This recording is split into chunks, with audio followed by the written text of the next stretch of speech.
Babae ka lang!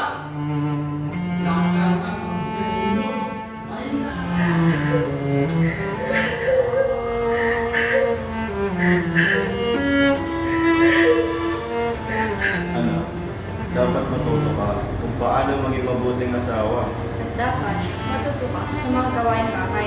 Paano na lang ang pag-asawa. Oo nga pala anak, may papakilala ko sa'yo. Anak ng kumpare ko.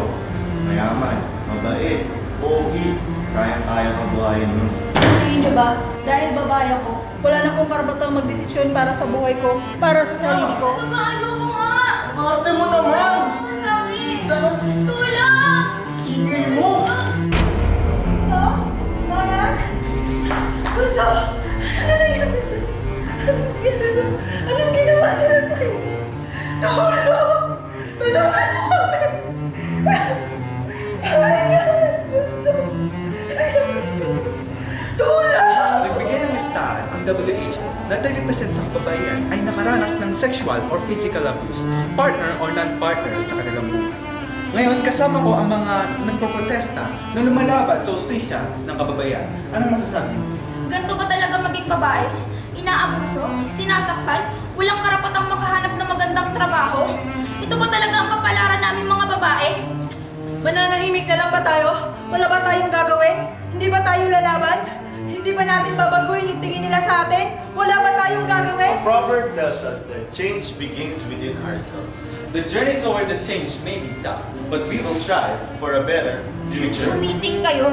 Patunayan yung mga sarili nyo. Hindi kayo basta babae lang. Huwag kayong pumayag na diktahan nila. Kayang-kaya nyo tuparin mga pangarap nyo. Doktor, abogasya, pulis, leader ng bayan. Kayang-kaya nyo lahat yan. Kayang-kaya nyo pumantay sa mga lalaki. Kayang-kaya nyo makapagsabayan sa kanila. Hindi tayo mapilit. Hindi tayo ambisyosa. Hindi tayo makasarili. Simulan na natin ang pagbabago na matagal na nating pinapangarap. Wasakin natin ang mga balakid sa ating pagtahak tungo sa pantay-pantay na karapatan. Itayo natin ang karapatan ng mga kababaihan. Labanan natin ang mga maling paniniwala. Magkaisa tayo para sa kabutihan ng lahat. Oo, babae ako. May kalayaan at karapatan ako. Oo, babae ako. Pwede kong suotin kahit anong gusto ko. Babae ako, matapang ako. Babae ako, Hindi ako duwag! hindi ako mahina. Oo, babae ako, may talento ako. Oo, babae ako. Babae ako, Babae ako. babae ako, Babae ako. babae ako. Babae kami, hindi basta babae lang.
Thank you.